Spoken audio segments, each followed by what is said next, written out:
चलिए, good afternoon everybody.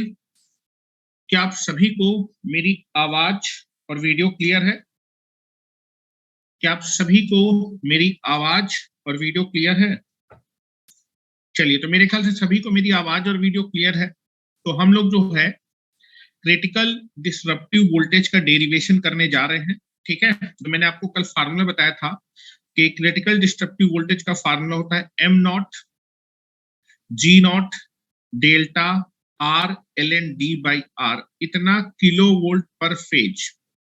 पर phase अगर आप इतना किलो वोल्ट वोल्टेज अप्लाई कर देंगे तो आपका क्या हो जाएगा, कोरोना स्टार्ट हो जाएगा। ठीक है, और ये डेरिवेशन हम लोग कर रहे हैं वो किसके लिए कर रहे हैं? Single phase two wire system के लिए। ठीक है, तो हेडिंग डाले बेटा, डेरिवेशन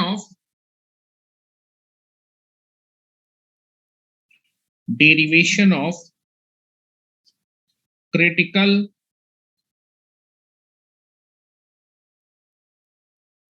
डिसरप्टिव वोल्टेज।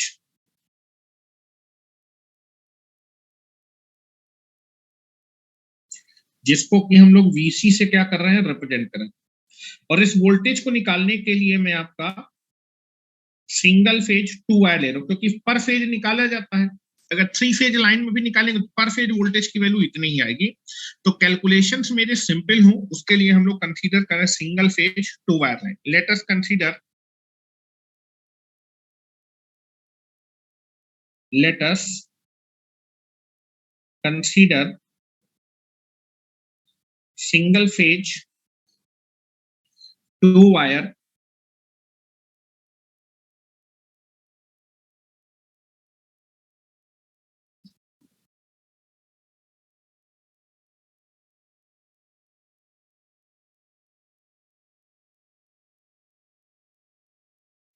चलिए थोड़ा सा लिख लीजिए, फिर से मिट गया। नाउ लिख रहे हैं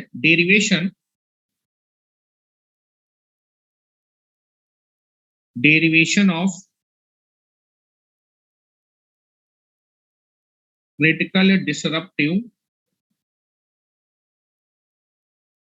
वोल्टेज। क्रिटिकल डिसरप्टिव वोल्टेज का फार्मूला हम लोग ड्राइव करने जा रहे हैं। ठीक है, और चाहे आप थ्री फेज सिस्टम लेके करें चाहे सिंगल फेज सिस्टम लेके करें, क्योंकि पर फेज वोल्टेज होता है, हर एक फेज में वोल्टेज की वैल्यू क्या आएगी, सेम आएगी। इसलिए सिंगल फेज लेके करेंगे तो आपका डेरिवेशन सिंपल पड़ेगा। इसलिए मैं कर रहा हूं let us consider single phase two wire line. Single phase two wire line, आप single phase two wire line consider कर रहे हैं डेरिवेशन के लिए। ठीक है, चलिए single phase two wire line consider कर रहे हैं। ये डेरिवेशन इसलिए कर रहा हूं क्योंकि मुझे जो है जरूरत पड़ेगी जब मैं आपको कैपेसिटर पढ़ाऊंगा, कैलकुलेशन ऑफ कैपेसिटर, और जब मैं आपको दैट इज आपका अंडरग्राउंड केबल बताऊंगा, तब लाइन चार्ज की वजह से इसी डिस्टेंस एक्स पे जो इलेक्ट्रिक फील्ड इंटेंसिटी होती है उसका फार्मूला भी ड्राइव करा दूंगा। वहां पर जरूरत पड़ेगी, क्योंकि जब हम लोग केबल पढ़ेंगे तो जो आपका जो होता है इलेक्ट्रिक फील्ड इंटेंसिटी होती है उसका फार्मूला होगा V divided by R L N D by R. उसकी जरूरत पड़ेगी, तो वो फार्मूला कैसे आता है वो मैं आपको बता देता हूँ। उसमें V क्या होता है, फेज वोल्टेज होता है कि लाइन वोल्टेज, ये सारी सारी चीजें आपको यहीं से क्लियर हो जाएंगी। तो कॉन्सेप्ट हम लोग पहले से क्लियर करके चलते हैं, एक डेरिवेशन की हेल्प से आपको कई सारे कॉन्सेप्ट क्लियर हो जाएंगे। ठीक है, तो चलिए यहाँ पर मैं आपका single phase two wire, single phase है और कितने वायर है, टू वायर है। Now this is I can be consider a two wire, दो वायर में कंसीडर कर रहा हूं। Now this is wire number one, जिसको कि हम लोग कंडक्टर ए बोल देते हैं। ये आपका वायर नंबर टू है,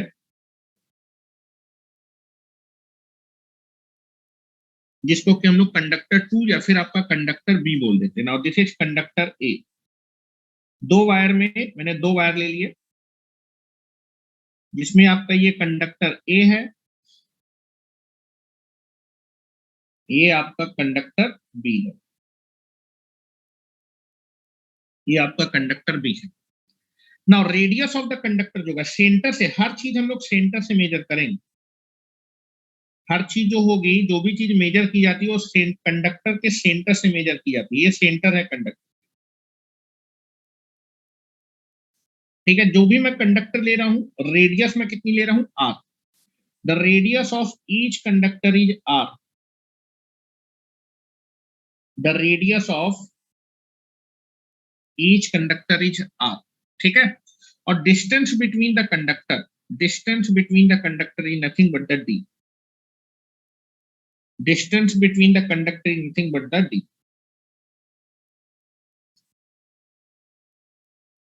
डी क्या है, डिस्टेंस बिटवीन द कंडक्टर।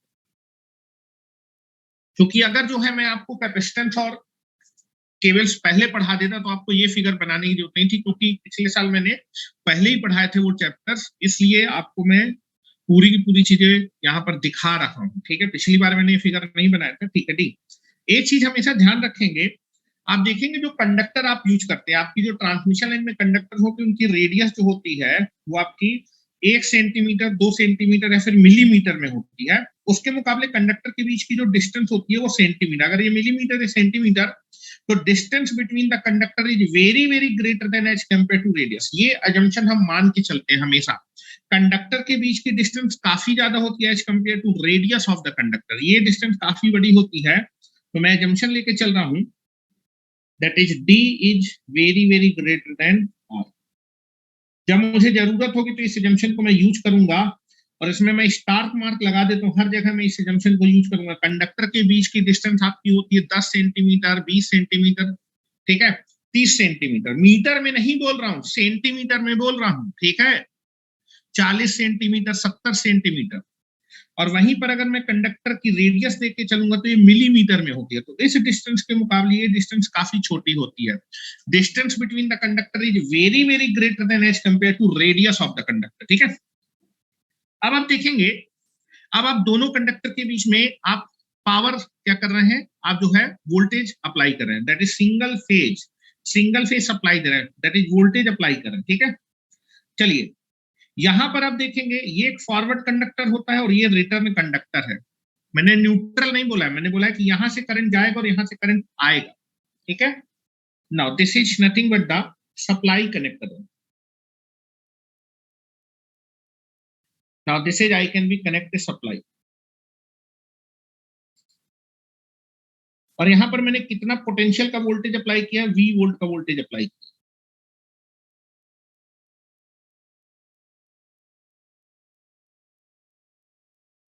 चलो डीसी ही लगा देते हैं, कोई दिक्कत वाली बात नहीं, एसी और डीसी दोनों में कोरोना होता है, तो समझाने के लिए डीसी लगा देते हैं। V वोल्ट का वोल्टेज अप्लाई किया, अप्लाई करते ही आप देखेंगे करंट फ्लो करेगा। क्या फ्लो करेगा, करंट फ्लो करेगा। नाउ इस कंडक्टर में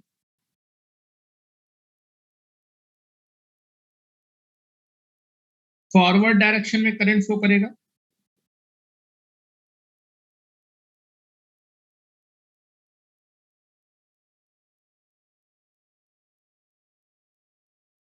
दैट इज I। और इस कंडक्टर से आपका करंट क्या करेगा, रिटर्न करेगा।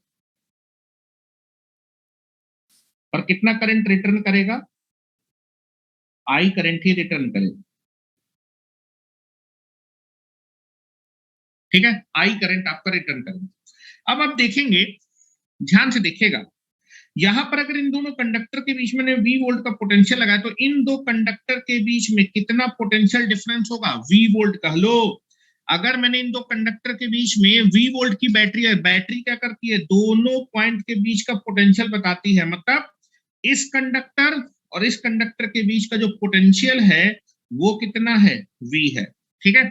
आप देखेंगे चूंकि ये वाला कंडक्टर आपके बैटरी के पॉजिटिव टर्मिनल से कनेक्ट है, तो यहां पर आपके पास पॉजिटिव चार्ज होगा, ये कंडक्टर आपका पॉजिटिवली चार्ज होगा। और यहां पर ये बैटरी के निगेटिव टर्म, तो ये निगेटिवली चार्ज होगा, दिस इज निगेटिवली चार्ज। अगर यहाँ पर पॉजिटिव चार्ज होगा तो इसका पोटेंशियल पॉजिटिव होगा, इसका पोटेंशियल निगेटिव होगा। लेकिन दोनों में आप देखें करंट की वैल्यू सेम है, तो जितना इसमें बेटा आपका जो है जो करंट है फॉरवर्ड डायरेक्शन में करंट फ्लो कर रहा है, इसमें रिटर्न डायरेक्शन में करंट फ्लो कर रहा है। तो अगर मैं इसमें पॉजिटिव चार्ज मानूंगा तो इसमें निगेटिव चार्ज मानूंगा, ठीक है। जितना इसमें करंट है उतना इसमें करंट है, तो जितना इसमें पॉजिटिव चार्ज होगा उतना निगेटिव, पॉजिटिव चार्ज की वजह से पॉजिटिव पोटेंशियल पे होगा, निगेटिव चार्ज की वजह से निगेटिव पोटेंशियल पे होगा। दोनों पोटेंशियल का मैग्नीट्यूड सेम होगा, लेकिन ये पॉजिटिव पोटेंशियल होगा, ये निगेटिव पोटेंशियल होगा। लेकिन आप देखेंगे इन दोनों के बीच का जो दोनों अलग अलग पोटेंशियल, ये पॉजिटिव पोटेंशियल पे होगा निगेटिव, और दोनों पोटेंशियल के बीच का जो डिफरेंस होगा वो कितना होगा V। तो मैं इसको आपका V1 मान लूंगा, इसको कितना मान लूंगा V2, और V1 और V2 का जो डिफरेंस होगा वो कितना होगा V होगा। V1 इसलिए मैंने बोला कि इसका पोटेंशियल अलग होगा, ये पॉजिटिव पोटेंशियल पे होगा, ये निगेटिव।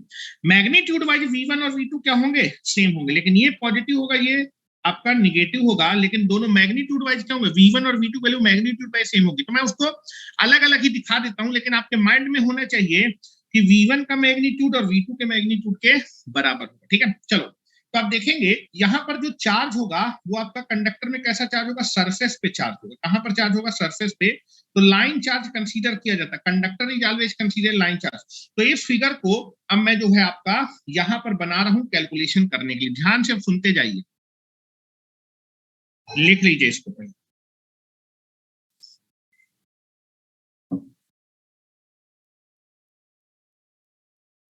चलिए, कैलकुलेशन के लिए सिंगल फेज 2 वायर सिस्टम ले रहा है, सिंगल फेज 2 वायर। चलिए, इतना बना लियो तो हम लोग आगे चले।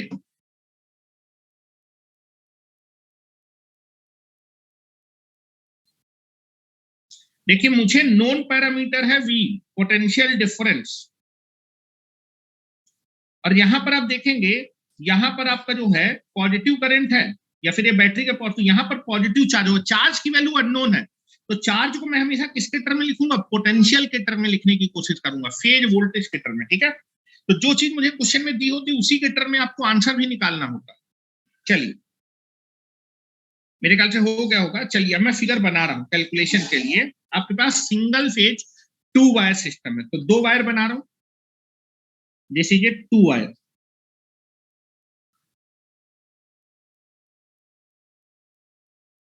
This is conductor A,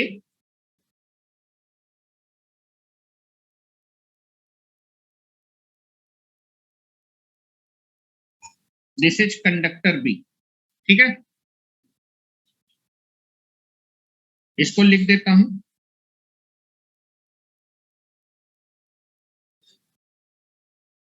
now this is center of the conductor, the radius of each conductor is R,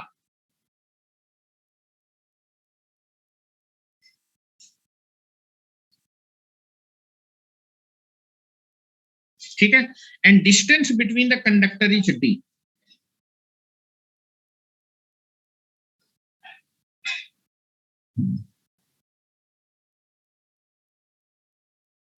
small d nothing but the distance between the conductor, ठीक है। चलो, इन दोनों बीच के, इन दोनों कंडक्टर के बीच में आपने क्या किया, पोटेंशियल अप्लाई किया। नाम लिख देता हूं, ये आपका कंडक्टर A है,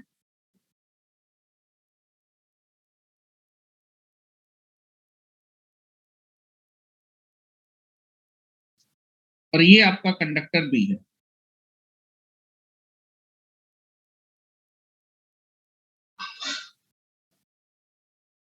ये आपका कंडक्टर B है।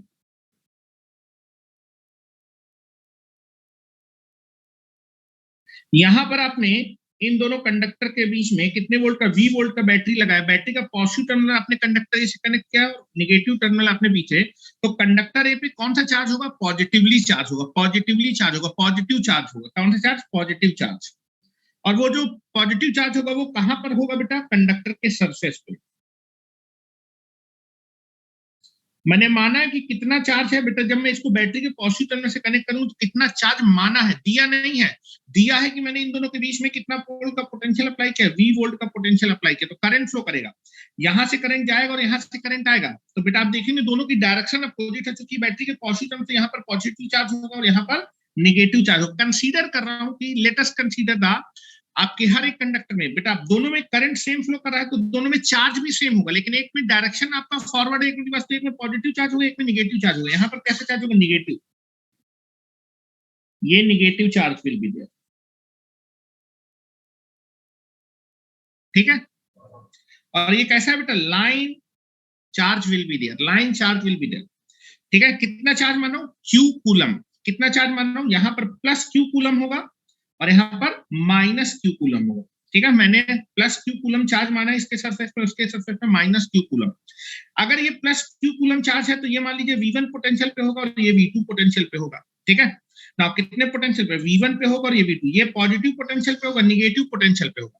तो इस पोटेंशियल को मैं बोल रहा हूं, दैट इज आपका कंडक्टर एक किस पोटेंशियल पे होगा, V1 पोटेंशियल पे होगा, कंडक्टर भी किस पोटेंशियल पे होगा, V2 पोटेंशियल पे होगा। ठीक है, V2 की वैल्यू आपके अगर निकालेंगे, दोनों का पोटेंशियल का मैग्नीट्यूड सेम होगा, लेकिन ये पॉजिटिव होगा, ये निगेटिव होगा, इसलिए मैंने दोनों को अलग अलग करने के लिए इसको V माना है, V2। दोनों कंडक्टर के बीच में कितना पोटेंशियल डिफरेंस होगा, V। ये आपका V1 पोटेंशियल पे, ये V2 पोटेंशियल पे, दोनों के बीच कितने वोल्ट की बैटरी है, V। तो V क्या होगा बेटा, higher potential minus lower potential, that is equal to branch drop, that is कितने वोल्ट की बैटरी है, V। तो इन दोनों के बीच का जो पोटेंशियल डिफरेंस है वो कितना आ जाएगा,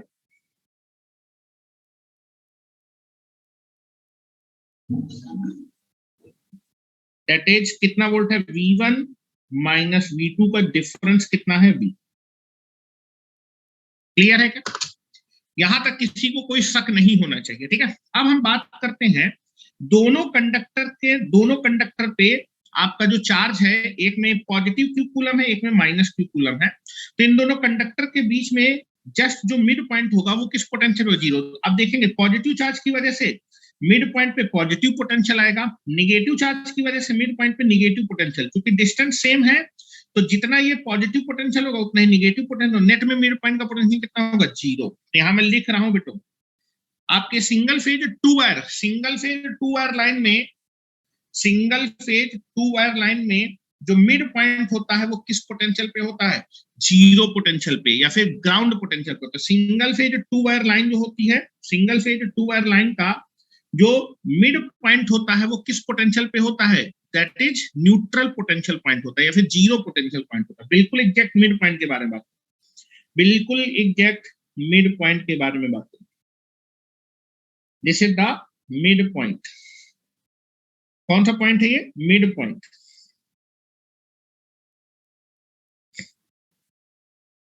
दिस इज D/2। अगर ये मिड पॉइंट है, दोनों कंडक्टर के बीच के डिस्टेंस D है, ये पॉइंट है D/2 और ये पॉइंट क्या है, D/2। ठीक है, this is nothing but the mid point. ये आपका कौन सा मिड पॉइंट, और ये मिड पॉइंट किस पोटेंशियल पे होगा, दैट इज न्यूट्रल पोटेंशियल या फिर जीरो पोटेंशियल पे होगा। किस पोटेंशियल पे होगा, ये जीरो पोटेंशियल। जीरो पोटेंशियल या फिर आप इसको बोल सकते हैं ग्राउंड पोटेंशियल पे होगा। तो मैं इसको ग्राउंड बना के क्या कर देता हूं, जीरो वोल्ट। ठीक है, अब आप देखेंगे ये कंडक्टर है और ये आपका न्यूट्रल है, दैट इज लाइन या फिर फेज और न्यूट्रल के बीच का जो पोटेंशियल होता है वो क्या कहलाता है, phase voltage. Hello, that is आपका कंडक्टर और न्यूट्रल के बीच का जो पोटेंशियल होगा वो क्या कहलाएगा, फेज वोल्टेज। कंडक्टर और ग्राउंड के बीच का जो पोटेंशियल होता है वो क्या कहलाता है, फेज वोल्टेज। क्या कहलाता है, फेज वोल्टेज। कंडक्टर और बेटा न्यूट्रल या फिर ग्राउंड पोटेंशियल, ग्राउंड के बीच का जो पोटेंशियल होता है दैट इज कहलाता है फेज वोल्टेज। क्या कहलाता है, फेज वोल्टेज। तो यहां से आप एक रिलेशन लिख सकते हैं, that is phase voltage plus phase voltage is equal to क्या होगा, potential difference between the conductor. Potential between the conductor कितना माना है, V। यहां पे आप लिख सकते हैं 2 times of phase voltage is nothing but the V। तो कभी भी मुझे जरूरत पड़ेगी तो दैट इज V/2 की जगह मैं क्या लिख सकता हूं, phase voltage. Single phase two wire line में जो फेज वोल्टेज होता है वो लाइन वोल्टेज का आधा होता है। थ्री फेज सिस्टम में जो फेज वोल्टेज होता है, जो फेज वोल्टेज होता है वो आपका क्या होता है, जो फेज वोल्टेज होता है वो लाइन वोल्टेज डिवाइडेड बाय √3 होता है। ठीक है, यहां पर मैंने दो लाइन ली है, न्यूट्रल किसी को नहीं माना है। आप जैसे सिंगल फेज में कहते हैं लाइन और न्यूट्रल दिखा देते हैं, मैंने दो लाइन दिखाई है, दो line. Single phase two wire, यहाँ ये फॉरवर्ड कंडक्टर, ये रिटर्न है। न्यूट्रल नहीं बोला है मैंने इसको। न्यूट्रल तो बेटा इनके बीच वाला, दैट इज मिड पॉइंट आपका न्यूट्रल पोटेंशियल होगा। ठीक है, ये रिलेशन याद रखेगा। सिंगल से जो टू वायर लाइन में जो फेज वोल्टेज होता है ये क्या है, ये forward conductor return, that is line voltage कितना है, दैट इज वी। तो फेज वोल्टेज लाइन वोल्टेज का आधा होता है। ठीक है, जब भी जरूरत होगी तो मैं इस रिलेशन को क्या करूंगा, यूज करूंगा। ठीक है, चलिए इस फिगर में अब कौन कौन सी चीजें किस किस चीज को रिप्रेजेंट कर रही है वो मैं बता रहा हूं। दोनों कंडक्टर के बीच में कितना पोटेंशियल अप्लाई किया, दोनों कंडक्टर के बीच वी वोल्टेज अप्लाई किया है। सप्लाई वोल्टेज, दोनों कंडक्टर के बीच में जो सप्लाई वोल्टेज आपने लगाया है दैट इज ए वी। ठीक है, लिख रहा हूं, लिख रहा हूं।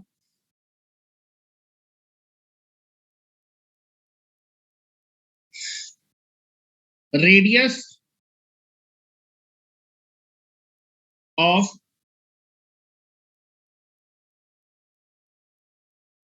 each conductor is nothing but the r, distance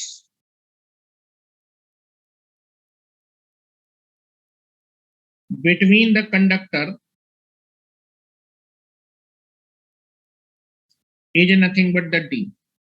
और ये जंक्शन है कि that is a distance between the conductor is very very greater then radius of the conductor.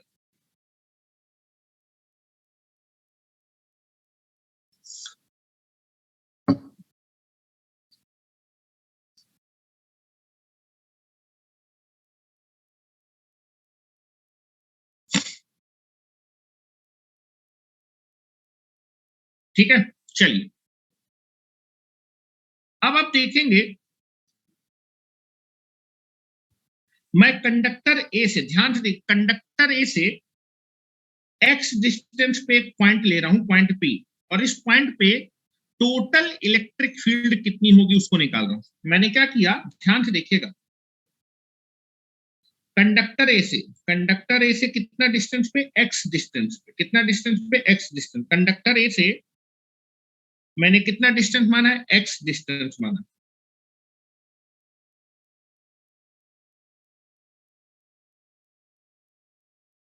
Conductor A से कितना डिस्टेंस, एक्स डिस्टेंस पे एक पॉइंट पी कंसीडर किया है, एक पॉइंट पी कंसीडर किया है। इस पॉइंट पी पे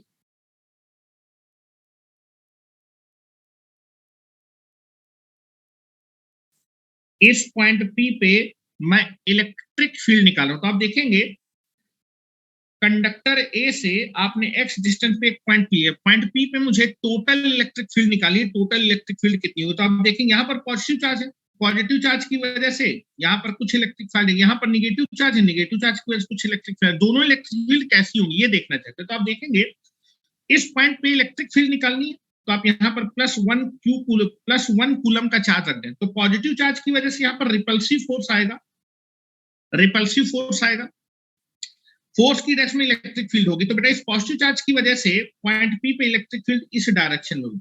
निगेटिव चार्ज की वजह से ये 0.1 कूलम अट्रैक्ट होगा, तो फोर्स ऑफ अट्रैक्शन आएगा, फोर्स इस निगेटिव चार्ज की वजह से अट्रैक्टिव फोर्स आएगा, और जिस डायरेक्शन में फोर्स होता है उसी डायरेक्शन में, तो इस निगेटिव चार्ज की वजह से भी इलेक्ट्रिक फील्ड इस डायरेक्शन में होगी, इस डायरेक्शन में होने वाली है। तो आप देखेंगे यहाँ पर कंडक्टर लाइन चार्ज होता है, तो आप देखेंगे इस लाइन चार्ज की वजह से पॉइंट पी पे मुझे क्या करनी है, इलेक्ट्रिक फील्ड निकालनी है। इलेक्ट्रिक फील्ड की डायरेक्शन बिल्कुल क्लियर होनी चाहिए, मैं बना देता हूं। दैट इज इस पॉजिटिव चार्ज की वजह से, इस पॉजिटिव चार्ज की वजह से पॉइंट पी पे जो इलेक्ट्रिक फील्ड आएगी उसकी डायरेक्शन ये होने वाली है, उस इलेक्ट्रिक फील्ड की डायरेक्शन होगी ये, this is the direction of electric field. और बेटा इस निगेटिव चार्ज की वजह से, इस निगेटिव चार्ज की वजह से जो इलेक्ट्रिक फील्ड आएगी उसकी डायरेक्शन अट्रैक्टिव फोर्स आएगा, और उसकी डायरेक्शन होगी ये।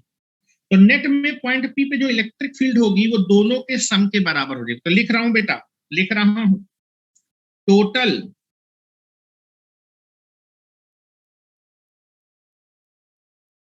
Electric field, total electric field intensity at point P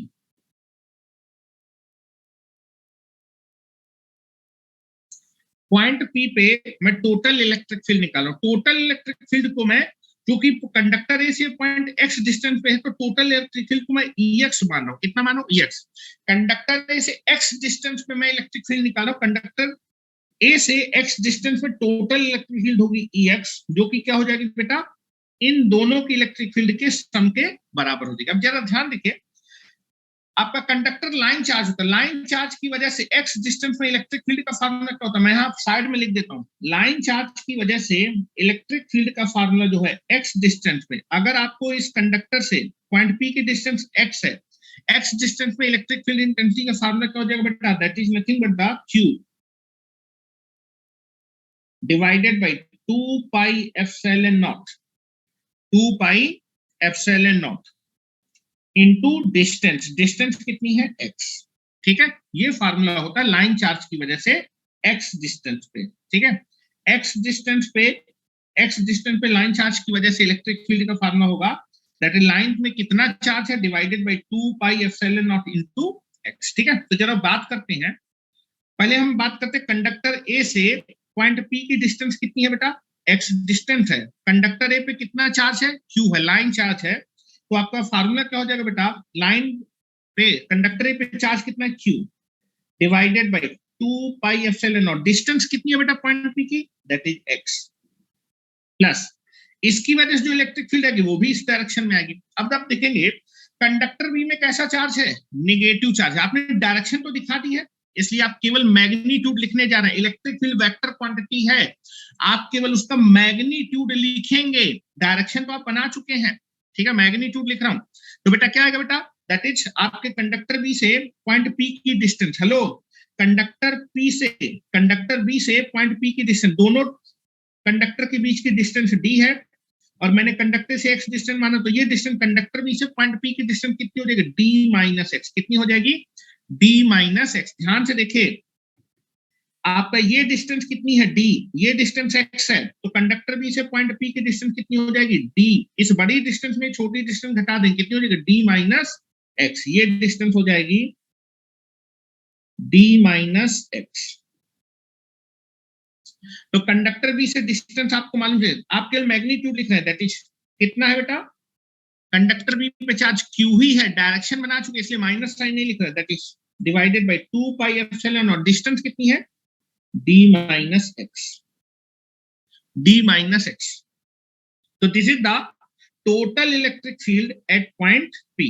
point P पे टोटल इलेक्ट्रिक फील्ड आपने क्या कर लिया? निकाल लीजिए। ठीक है, total electric field. Now this is the total electric field EX। Common क्या ले सकते हैं? Q divided by 2 pi epsilon naught common ले लीजिए, यहां पर क्या आएगा? 1 by x plus 1 upon d minus x. ठीक है, अब जरा ध्यान से देखिए, आप ये बताइए क्वेश्चन में आपको चार्ज दिया था क्या? नहीं, क्वेश्चन में आपको क्या दिया बेटा? पोटेंशियल दिया है, V दिया, चार्ज नहीं दिया है। चार्ज नहीं दिया है, क्या नहीं दिया? चार्ज नहीं दिया। ठीक है, तो जो चीज दी होती है आप आंसर भी उसी के टर्म में निकालते हो। तो आप क्या करेंगे? जो मैं इलेक्ट्रिक फील्ड का फार्मूला निकाल रहा हूं, आपके कंडक्टर ए से एक्स डिस्टेंस पे इलेक्ट्रिक फील्ड का फार्मूला मैं पोटेंशियल के रिस्पेक्ट में निकालूंगा, ना कि चार्ज के रिस्पेक्ट में। ठीक है, तो मैं चार्ज की वैल्यू पोटेंशियल के टर्म में निकालने की कोशिश करूंगा। ठीक है, चलो अब चार्ज को हम लोग क्या करेंगे? पोटेंशियल के टर्म में। ठीक है, तो आप ये बताइए, अगर आपको इलेक्ट्रिक फील्ड मालूम है पॉइंट पी पे, अगर आपको इलेक्ट्रिक फील्ड मालूम है तो आप पोटेंशियल निकाल सकते हैं। आप देखेंगे ये इलेक्ट्रिक फील्ड आपकी डिस्टेंस के हिसाब से बदल रही है, कांस्टेंट नहीं है, कांस्टेंट नहीं है, बदल रही है। तो आप क्या करेंगे? डायरेक्ट आप पोटेंशियल नहीं निकाल सकते। आपने पढ़ा होगा फार्मूला पॉइंट पी पे। हेलो, पॉइंट पी पे आपको क्या मालूम है? इलेक्ट्रिक फील्ड मालूम है। क्या मालूम है? पॉइंट पी पे इलेक्ट्रिक फील्ड मालूम है। पॉइंट पी पे इलेक्ट्रिक फील्ड मालूम है, और इलेक्ट्रिक फील्ड का फार्मूला होता है that is E is equal to होता है माइनस डीवी बाई dx।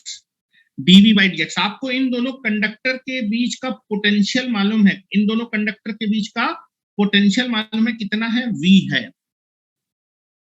ठीक है, v इसके टर्म में निकालूंगा, जो चीज दिया उसके टर्म में निकालूंगा। तो आप क्या करेंगे? अगर आपको इलेक्ट्रिक फील्ड मालूम है तो आप क्या करेंगे? पोटेंशियल निकाल सकते हैं। फार्मूला होता है बेटा that is E is equal two point x पे जो इलेक्ट्रिक फील्ड है, E इज इक्वल टू होता है, आपको मालूम, चूंकि E इज इक्वल टू होता है माइनस dv बाई dx।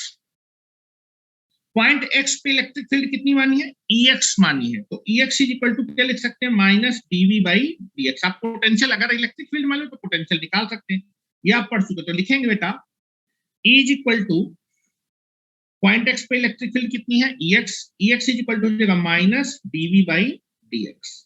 तो यहां से आप पोटेंशियल निकाल सकते हैं, आपको चार्ज को पोटेंशियल के टर्म में निकालना है, देख रहे हैं चार्ज को निकालना, ठीक है ना। यहां से आपका आ जाएगा dV is equal to minus EX into dx, ठीक है। चलो अब मैं क्या करने वाला हूं, ध्यान से देखिएगा, अगर मैं वोल्टेज को निकालना चाहता हूं, पोटेंशियल को निकालना चाहता हूं, तो मुझे इंटीग्रेट करना पड़ेगा इसको। वोल्टेज को निकालने के लिए मैं क्या करूंगा, इंटीग्रेट करूंगा, ठीक है। अब मैं इंटीग्रेट करूं, ध्यान से सुनिएगा, इंटीग्रेट मैं करने जा रहा हूं। अब जरा देखिए, आपका जो है इस कंडक्टर की रेडियस कितनी है बेटा, R। इस कंडक्टर की रेडियस कितनी है, R, ठीक है। आप देखते हैं कि आपके कंडक्टर के अंदर इलेक्ट्रिक फील्ड की वैल्यू क्या होती है, 0, तो पोटेंशियल हर जगह सेम होता है। आपने कंडक्टर ए को किस पोटेंशियल पे माना है बेटा, कंडक्टर ए को V1 पोटेंशियल पे माना है। कंडक्टर ए को किस पोटेंशियल पे माना है, V1 पोटेंशियल पे माना है।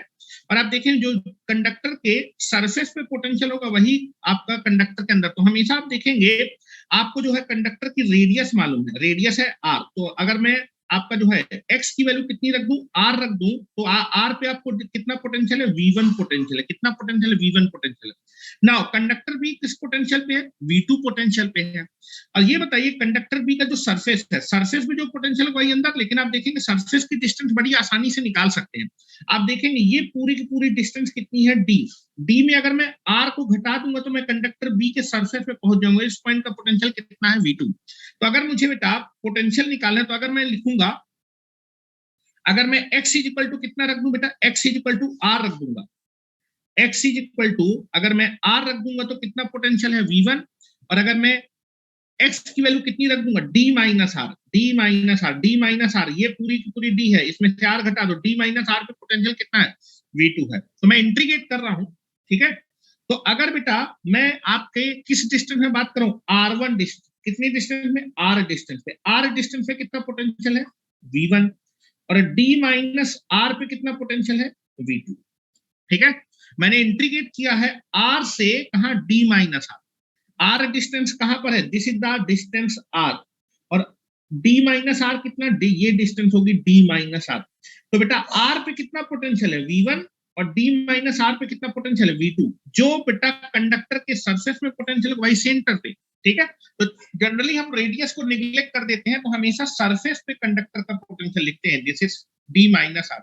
ये पूरी डिस्टेंस d है, इसमें से r घटा देंगे तो सरफेस का आपको पोटेंशियल मालूम है, that is nothing but the V2 will be there. तो अगर आप जो है x की वैल्यू कितनी रख देंगे, R, x की वैल्यू कितनी रख देंगे, R, तो पोटेंशियल है V1, आप कंडक्टर A के सरफेस में है, और d माइनस आर आपके कंडक्टर B का सरफेस है, पोटेंशियल कितना है, V2। बस यहां से आपका पोटेंशियल आ जाएगा, ठीक है। चलो यहां कुछ नहीं लिखा तो 1 मानेंगे, कुछ नहीं लिखा तो क्या मानेंगे, यहां पर 1 मानेंगे। 1 का इंटीग्रेशन कितना हो जाएगा, अंदर dv है तो कितना हो जाएगा, v, तो this is nothing but the v, limit हो जाएगी v1 से v2, कितना हो जाएगा, v1 से v2 माइनस ex की वैल्यू रख देते हैं। हेलो, आपको x के रिस्पेक्ट में क्या करना है, इंटीग्रेट करना है। अब आप देखेंगे पॉइंट x पे आपने इलेक्ट्रिक फील्ड निकाल रखी है, इसकी वैल्यू रख दी, इस वैल्यू को यहां पर रख दीजिए, रख रहा।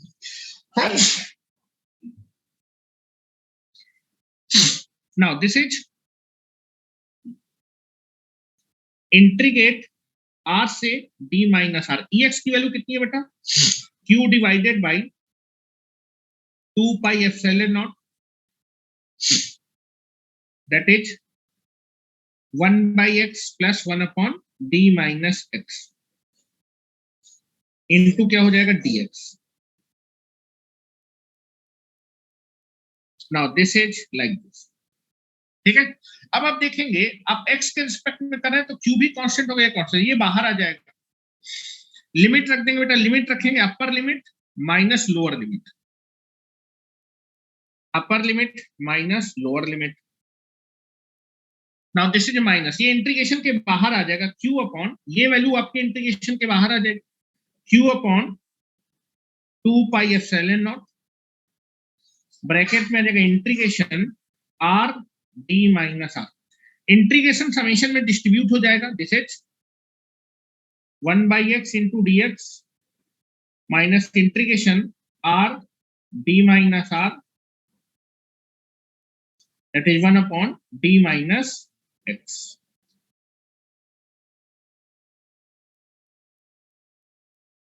ठीक है, चलो मैं दोनों साइड माइनस से मल्टीप्लाई कर, अगर मैं माइनस से मल्टीप्लाई, यहां माइनस आ जाएगा, माइनस माइनस क्या हो जाएगा plus, multiplied both side with the minus, अब दोनों साइड माइनस से मल्टीप्लाई कर रही तो यहां माइनस आ जाएगा, कोई दिक्कत नहीं होनी चाहिए। q divided by 2 pi epsilon not, ध्यान से सुनिएगा, 1 बाई एक्स का होता है ln x, 1 बाई एक्स का ln x होगा। Now this is ln x, limit हो जाएगी r से d minus r, 1 upon, hello, x के रिस्पेक्ट में कर रहे हैं, जब इसका करेंगे, हेलो, इसका इंटीग्रेशन करेंगे तो कितना आएगा बेटा,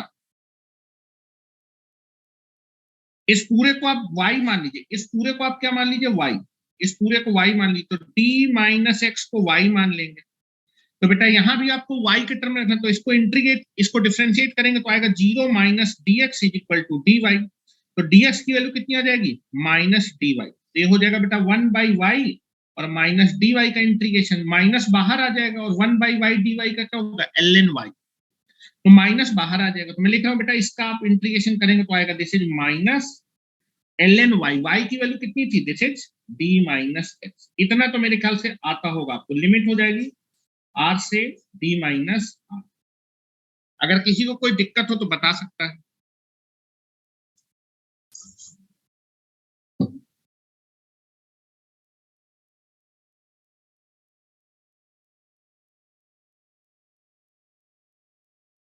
कैसे किया बेटा इस चीज को मैं अलग से लिख देता हूं, यहां मैंने क्या किया बेटा, लेट किया था d माइनस एक्स को मान लिया था y, मैंने इसको क्या किया है, डिफरेंशिएट कर दी किसी के रिस्पेक्ट में, ठीक है, तो ये तो कांस्टेंट है, d तो कांस्टेंट है, 0 हो जाएगा, minus dx is equal to कितना हो जाएगा dy, तो जब आप इस इंटीग्रेशन को निकालेंगे, this is integration 1 upon d minus x into D x, इसको आपने माना था y, तो इसकी जगह आप लिख देंगे y, और बेटा dx की जगह क्या लिख देंगे, dx की जगह लिख देंगे यहां से dx की वैल्यू आ रही है माइनस dy, तो यहां लिख देंगे माइनस dy, तो ये आ जाएगा minus y into dy, sorry for that,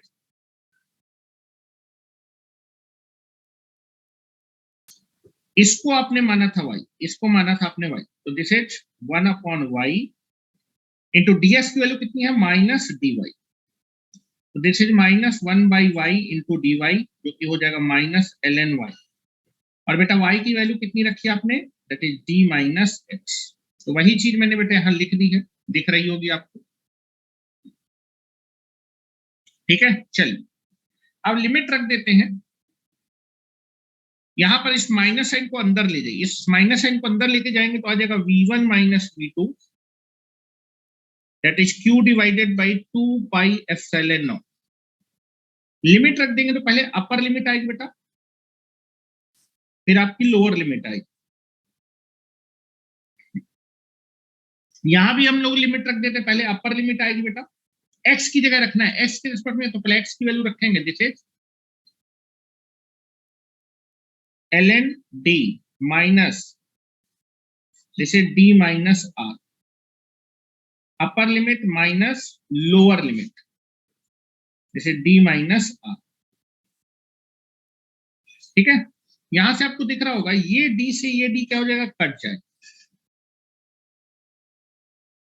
v1 minus v2 that is q divided by 2 pi epsilon not, hello, यहाँ पर आपका फार्मूला लग जाएगा ln a minus ln b, formula क्या होता है ln a बाई b, तो this is nothing but the ln a by b, यहां माइनस आ जाएगा, और माइनस आने के बाद आप ब्रैकेट में देखेंगे this is ln r minus ln d minus r, इस माइनस साइन को बेटा अंदर ले जाओ, इस माइनस साइन को आप अंदर ले जाइए। V1 minus V2 is equal to Q divided by 2 pi epsilon naught. This is ln D minus R divided by R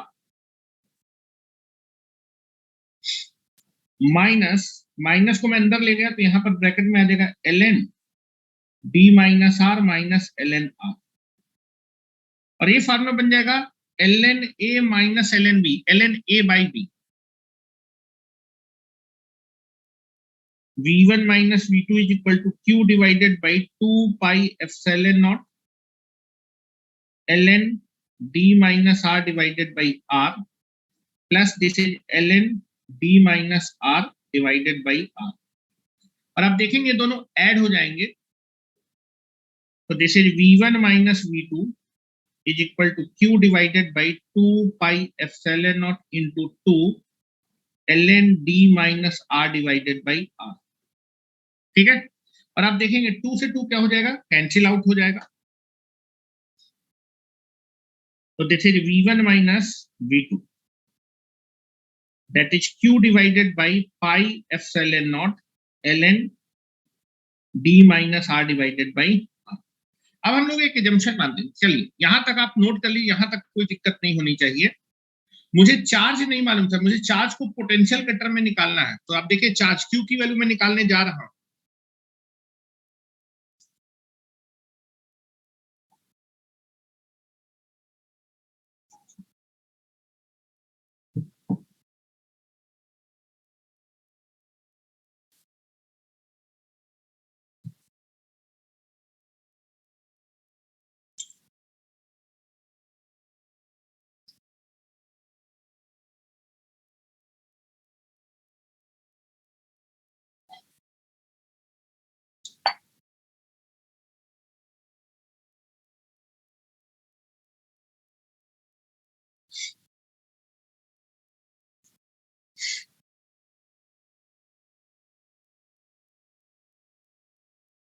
हो गया,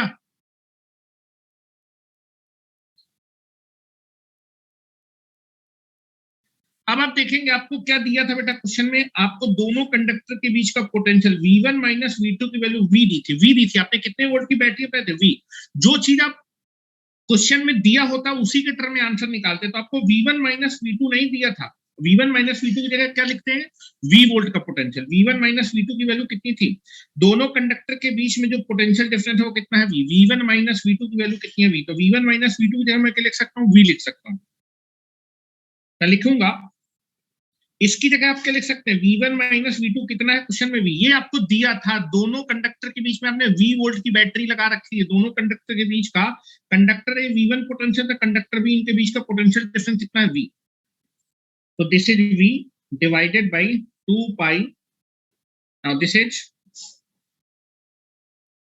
पाई epsilon not ln D minus R divided by R। अब यहाँ एक एजम्पशन मानेंगे, मैंने बोला था कि कंडक्टर के बीच की जो डिस्टेंस है वो रेडियस के मुकाबले बहुत ज्यादा है, चूंकि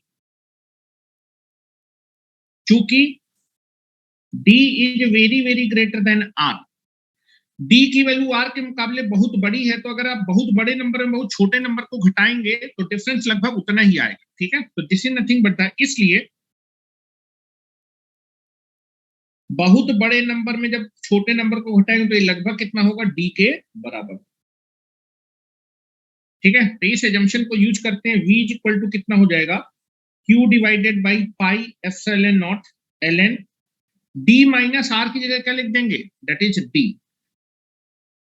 D बाई R, ठीक है। अब आप देखेंगे आपको जो है, जो क्रिटिकल डिस्ट्रप्टिव वोल्टेज होता है वो आपका फेज वोल्टेज होता है, तो क्या आप इस लाइन वोल्टेज को फेज वोल्टेज के टर्म में लिख सकते हैं, बिल्कुल लिख सकते हैं। आप देखेंगे यहां मैंने लिखा था सिंगल फेज लाइन थी, सिंगल फेज लाइन थी, सिंगल फेज लाइन में जो V था लाइन वोल्टेज वो कितना था, 2 times of the phase voltage के बराबर था, line voltage V 2 times of the phase voltage के बराबर था। तो मैं लिख रहा हूं चूंकि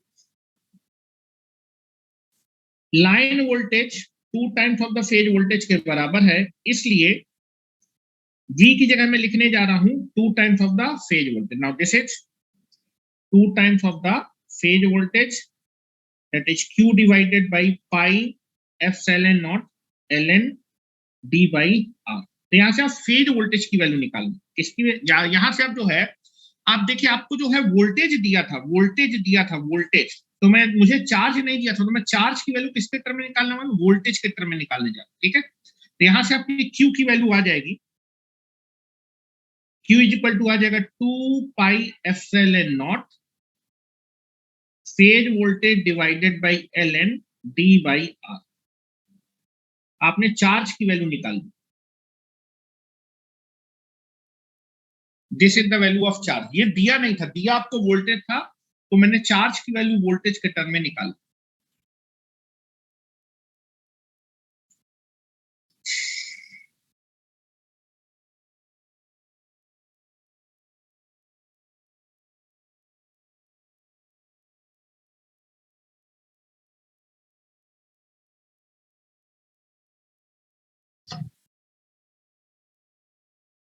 मैंने चार्ज की वैल्यू इलेक्ट्रिक फील्ड के टर्म में निकाली। ठीक है, अब जरा ध्यान से देखिए, मैंने कंडक्टर ए से एक्स डिस्टेंस पे जो इलेक्ट्रिक फील्ड निकाली थी, कंडक्टर ए से एक्स डिस्टेंस पे ये इलेक्ट्रिक फील्ड इंटेंसिटी निकाली थी।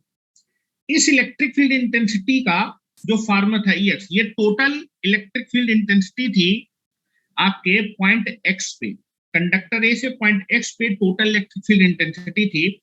लेकिन मैं इस टोटल इलेक्ट्रिक फील्ड इंटेंसिटी का फार्मूला चार्ज की जगह मैं वोल्टेज के, चार्ज की वैल्यू मैं वोल्टेज के टर्म में निकाल चुका हूं। अगर मैं चार्ज की जगह वोल्टेज के रख दूंगा तो मेरे इलेक्ट्रिक फील्ड का फार्मूला आ जाएगा, कंडक्टर ए से एक्स डिस्टेंस पे, कंडक्टर ए से एक्स डिस्टेंस पे आपका जो इलेक्ट्रिक फील्ड इंटेंसिटी होगी उसका मैं फार्मूला निकालना, चार्ज के टर्म में नहीं निकालने जा रहा हूं, वोल्टेज के टर्म में। तो चार्ज को मैं वोल्टेज के टर्म में रखने जा रहा हूं। ध्यान से देखिएगा, सिंगल फेज 2 वायर लाइन में, सिंगल फेज 2 वायर लाइन में कंडक्टर ए से एक्स डिस्टेंस पे जो इलेक्ट्रिक फील्ड इंटेंसिटी है, सिंगल फेज 2 वायर लाइन में कंडक्टर ए से एक्स डिस्टेंस पे जो टोटल इलेक्ट्रिक फील्ड है, that is nothing but the कितनी है, Q divided by 2 pi epsilon not bracket में 1 upon x plus 1 upon d minus x। इस फार्मूले को मैं जो है किसके टर्म में लिखने वाला हूं? पोटेंशियल। मैं चार्ज को वोल्टेज के टर्म में निकाल चुका हूं, बस इसको रखने वाला हूं, इसको यहां रख देता हूं।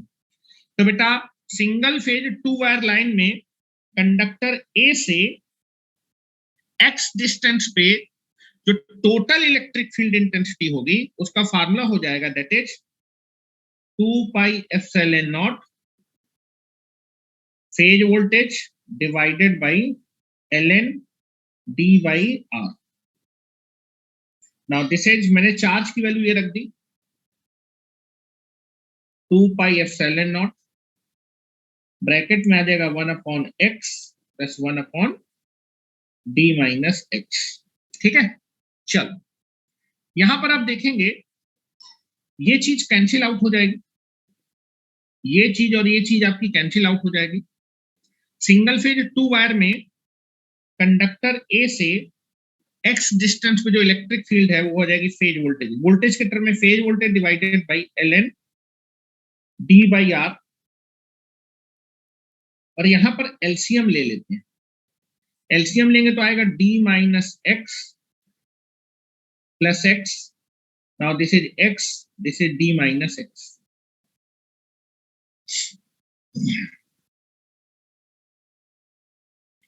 यहां से ये दोनों क्या हो जाएगा, कैंसिल आउट हो जाएगा। तो x डिस्टेंस पे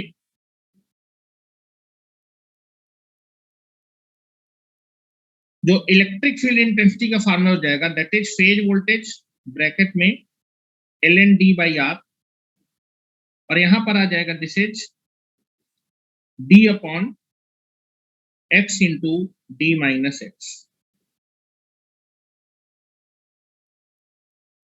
ठीक है, this is the electric field intensity का formula. Single phase 2 wire line में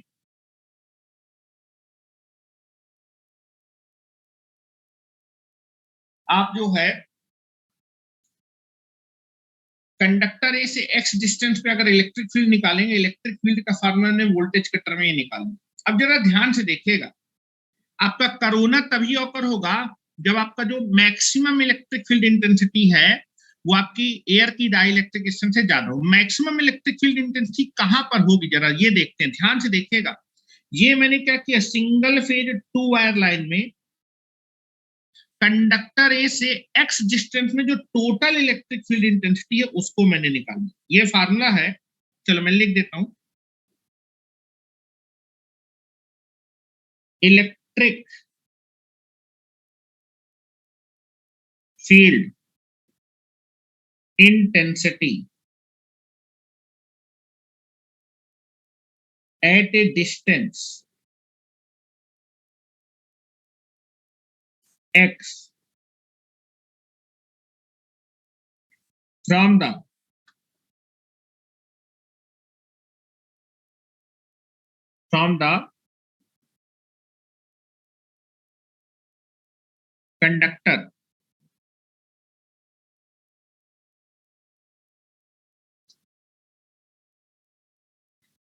conductor A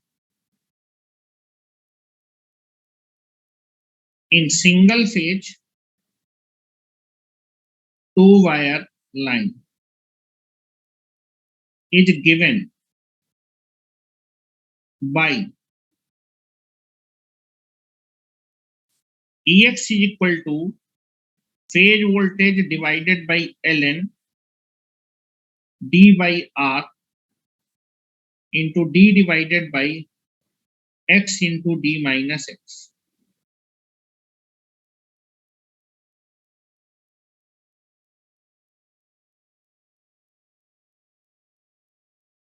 ठीक है, ये फार्मूला है। अब जरा बात समझने की कोशिश करिएगा, मैक्सिमम इलेक्ट्रिक फील्ड कहां पर होगी, ये मैंने आपको बताया था। जैसे जैसे आप कंडक्टर के सरफेस के पास जाते जाएंगे आपकी इलेक्ट्रिक फील्ड इंटेंसिटी क्या होती जाएगी, बढ़ती जाएगी। ध्यान सुनिएगा, यहां पर देखिए ये फिगर था, ध्यान सुनिए।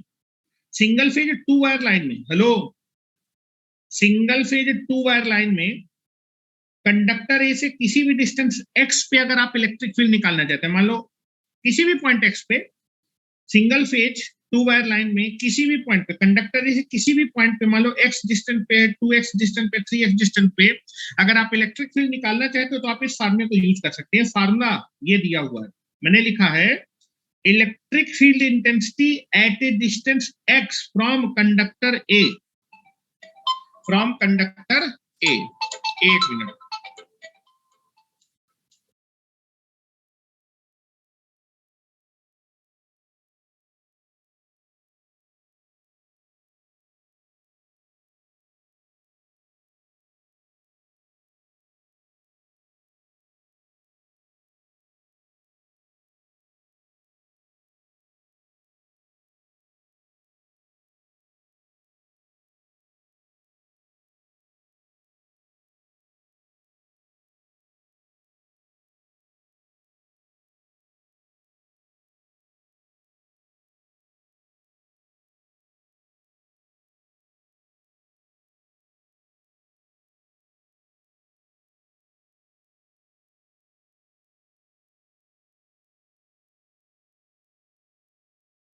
तो आप देखेंगे आपके सिंगल फेज 2 वायर लाइन है, सिंगल फेज 2 वायर लाइन से कंडक्टर ए से किसी भी डिस्टेंस x पे अगर आपको इलेक्ट्रिक फील्ड चाहिए तो आप इस फार्मूले को यूज करें, बस उस डिस्टेंस को रख दीजिए। कंडक्टर ए से मान लीजिए मैं x2 डिस्टेंस पे अगर इलेक्ट्रिक फील्ड निकालना चाहता हूं तो यहाँ पर मैं x की जगह x2 रख दूंगा, x3 डिस्टेंस में निकालना है तो यहाँ पर x3 रख दूंगा, तो मुझे इलेक्ट्रिक फील्ड इंटेंसिटी आ जाएगी। अब जरा हम बात करते हैं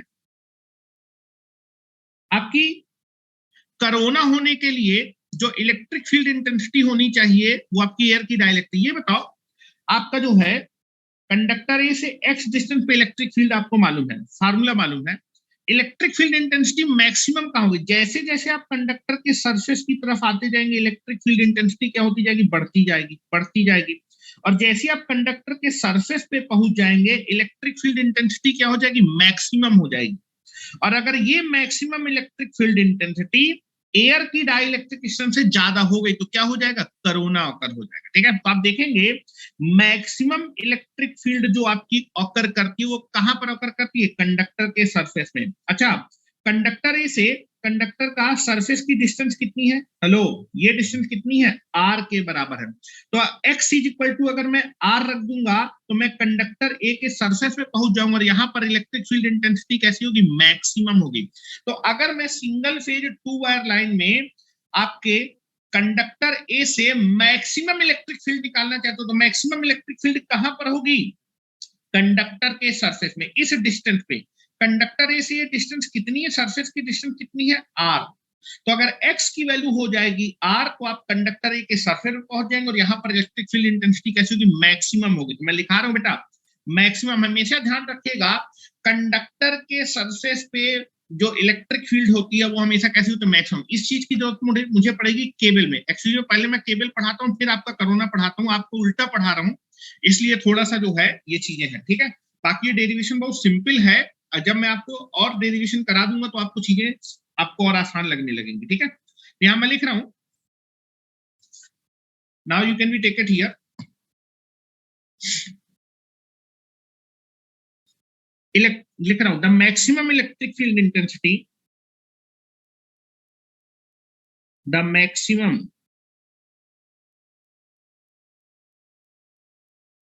electric field intensity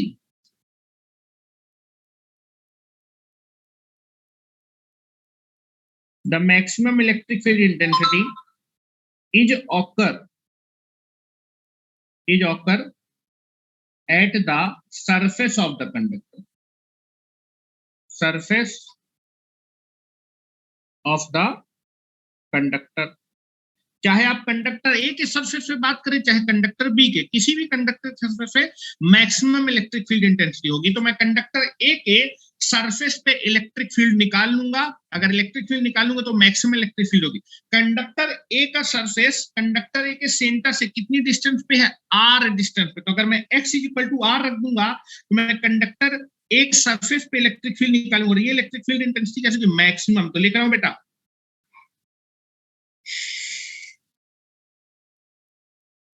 the maximum electric field, यहां पर मैंने लिखा है the maximum electric field intensity occur at the surface of the conductor. और बेटा किस कंडक्टर के सरफेस में, कंडक्टर ए के सरफेस। तो लिख रहा हूं बेटा maximum electric field intensity calculate करूं कहां पर, कंडक्टर ए के सरफेस में। Maximum electric field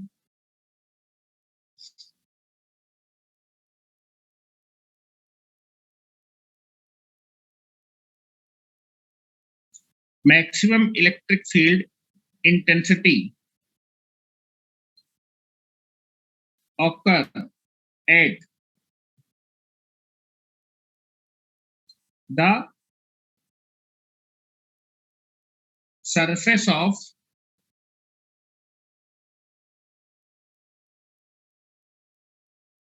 conductor A, that is जो कि कितनी डिस्टेंस होगा, x इज इक्वल टू अगर मैं r रख दूंगा तो मैं कंडक्टर ए के सरफेस पे पहुंच जाऊंगा। तो अगर x is equal to r पे इलेक्ट्रिक फील्ड निकालनी है तो इस फॉर्मूले में x is equal to r रख दीजिए, तो आपकी जो है कंडक्टर ए के सरफेस पे इलेक्ट्रिक फील्ड होगी और वो मैक्सिमम इलेक्ट्रिक फील्ड होगी। ठीक है, अगर आप जो है कंडक्टर बी पे निकाल रहे हैं उसके सरफेस में मैक्सिमम होगी, तो आप किसी एक कंडक्टर के सरफेस पे निकाल रहे हैं, मैं कंडक्टर ए के सरफेस में मैक्सिमम इलेक्ट्रिक फील्ड निकाल रहा हूँ तो x is equal to r रख दूंगा तो आ जाएगा that is maximum electric field intensity E max is equal to कितना हो जाएगा, दैट इज आप x डिस्टेंस के इलेक्ट्रिक फील्ड में x इज इक्वल टू कितना रख दीजिए, r रख दीजिए। दैट इज कंडक्टर ए के सरफेस से x डिस्टेंस पे इलेक्ट्रिक फील्ड है, आप कितनी डिस्टेंस r पे चाहते हैं तो x is equal to r रख देंगे तो फार्मूला हो जाएगा। और यही कौन सी होगी, मैक्सिमम इलेक्ट्रिक फील्ड इंटेंसिटी। कितना हो जाएगा, v phase divided by ln d by r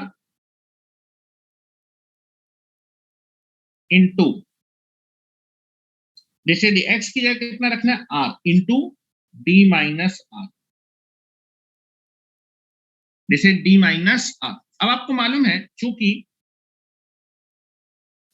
D is very very greater than R, इसलिए एक बहुत बड़े नंबर में बहुत छोटा नंबर घटाएंगे तो ये लगभग कितना आएगा, बहुत बड़ा ही नंबर आएगा डी। तो यहां मैं अप्रोक्सीमेट कर रहा हूं, डी माइनस आर को मैं डी लिख दे रहा हूं। तो maximum electric field intensity conductor के सरफेस पे ऑकर होती है और उसकी वैल्यू कितनी होगी, ई मैक्स, जो कि कितना होगा, V phase divided by L N D by R into this is D, this is R into ये कितना हो जाएगा डी, डी से डी क्या हो जाएगा, कैंसिल आउट हो जाएगा। तो this is the maximum electric field intensity on the surface of the conductor, formula होगा V phase divided by R L N D by are. ये मैक्सिमम इलेक्ट्रिक फील्ड इंटेंसिटी का formula है voltage के term. कहां पर, जो कि conductor के सरफेस पे ऑकर होगी, कंडक्टर के सरफेस पे maximum electric field intensity occur करती है, उसकी वैल्यू कितनी होती है, that is phase voltage divided by R L N D by R. ठीक है, अब देखो कोरोना होने के लिए जो मैक्सिमम इलेक्ट्रिक फील्ड है वो एयर की डाइलेक्ट्रिकेशन से क्या होनी चाहिए, ज्यादा। मैं लिख रहा हूं, for the occurrence of the corona, the corona will be occur, corona होने के लिए, corona will be occur if maximum electric field intensity is greater than or equal to कितना हो जाए बेटा, एयर की डाइलेक्ट्रिकेशन, जो कि कितना है, जी नॉट।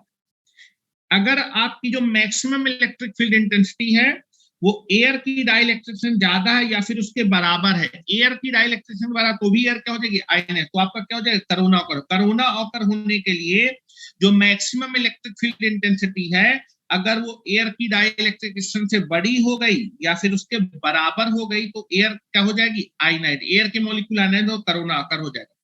तो corona will be occur if maximum electric field intensity is greater then और इक्वल टू जी मैक्स। ठीक है, तो बड़ा maximum electric field intensity value, यहां से फेज वोल्टेज निकाल सकते, कितना फेज वोल्टेज अप्लाई करने पे कोरोना ऑकर, वो मिनिमम फेज वोल्टेज जिस पे कोरोना ऑकर होता है उसी को बोलते हैं क्रिटिकल डिसरप्टिव वोल्टेज, उसी की वैल्यू निकालने वाले हैं। यहां पर मैं निकाल रहा हूं, that is E max, maximum electric field का फार्मूला क्या है, phase voltage divided by R L N D by R is greater than G not. यहां से आप फेज वोल्टेज की वैल्यू निकाल सकते हैं। अगर phase voltage greater than or equal to हो जाएगा जी not R L N D by R, तो आपका क्या ऑकर हो जाएगा, कोरोना। तो वो मिनिमम वोल्टेज जिस पे कोरोना ऑकर हो रहा है, अगर आपका phase voltage G not R L N D by R से बड़ा है या फिर उसके बराबर, कम से कम बराबर है, तो कोरोना ऑकर होगा।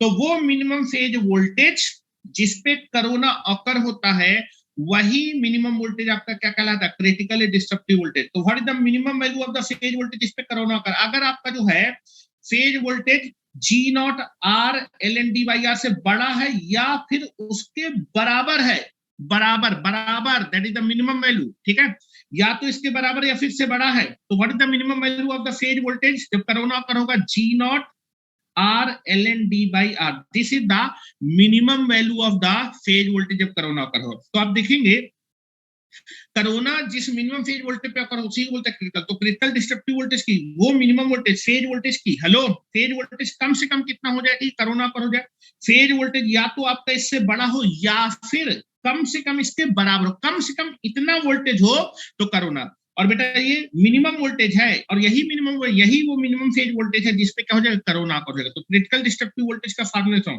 सो दैट फेज वोल्टेज की मिनिमम वैल्यू कितनी होनी चाहिए, या तो फेज वोल्टेज से बड़ा हो या फिर कम से कम इसके बराबर, कम से कम इतना अगर अप्लाई कर देंगे तो कोरोना ऑकर होगी, कम से कम फेज वोल्टेज है। तो यही क्या करेगा, क्रिटिकल डिस्ट्रप्टिव वोल्टेज का फार्मूला हो जाएगा जी not R L N D by are.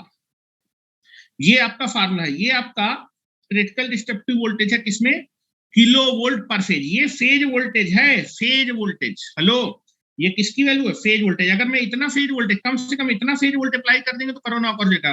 पर फेज मिनिमम वोल्टेज जो अप्लाई करेंगे जिस पे कोरोना ऑकर, उसी को क्रिटिकल डिस्ट्रप्टिव वोल्टेज बोलते हैं। तो this is nothing but the critical disruptive voltage. और ये क्या होगा, इतना किलोवोल्ट पर फेज। लेकिन ये क्रिटिकल डिस्ट्रक्टिव वोल्टेज का फार्मूला है बेटा किस टेम्परेचर किस प्रेशर पे। जी नॉट क्या है बेटा, जी नॉट एयर की डाइलेक्ट्रिक स्ट्रेंथ है, that is normal temperature and pressure, या फिर आप बोल सकते हैं स्टैंडर्ड टेम्परेचर। ये आपके क्रिटिकल डिस्ट्रक्टिव वोल्टेज का फार्मूला है किस टेम्परेचर किस प्रेशर पे, that is STP, normal temperature pressure या फिर स्टैंडर्ड टेम्परेचर। तो मैं लिख रहा हूं this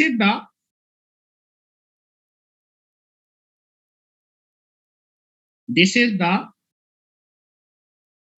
formula of critical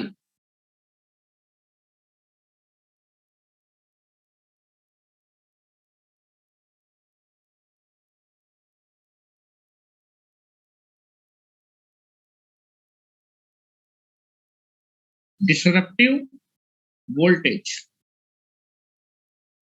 at normal temperature pressure और स्टैंडर्ड टेम्परेचर प्रेशर। ठीक है, नॉर्मल टेम्परेचर प्रेशर पे एयर की डाइलेक्ट्रिक स्ट्रेंथ कितनी होती है, जी नॉट।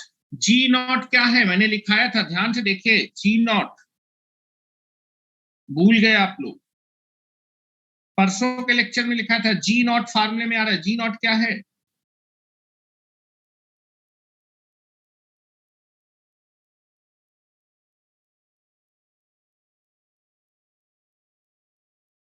जी नॉट आपकी एयर की डाइलेक्ट्रिक स्ट्रेंथ है, एयर की डाइलेक्ट्रिक स्ट्रेंथ है, लेकिन कब, that is normal temperature pressure या फिर स्टैंडर्ड टेम्परेचर प्रेशर। हेलो, यहां पर केवल जी नॉट आ रहा है, जी नॉट फार्मूले में, क्रिटिकल डिस्ट्रक्टिव वोल्टेज के फार्मूले में केवल जी नॉट आ रहा है। तो ये क्रिटिकल डिस्ट्रक्टिव वोल्टेज का फार्मूला है, लेकिन कब ये जी नॉट आ रहा है, नॉर्मल टेम्परेचर प्रेशर या फिर standard. This is the eight normal temperature pressure या फिर स्टैंडर्ड टेम्परेचर। आप किसी भी टेम्परेचर किसी भी प्रेशर पे निकालना चाहते हो तो आपको मालूम है अगर टेम्परेचर और प्रेशर चेंज हो जाएगा तो एयर की डाइलेक्ट्रिक स्ट्रेंथ भी क्या हो जाएगी, चेंज हो जाएगी। तो आप देखें किसी भी टेम्परेचर प्रेशर पे जो एयर की डाइलेक्ट्रिक स्ट्रेंथ होती है वो होती है that is G not into delta. तो मैं लिख रहा हूं एट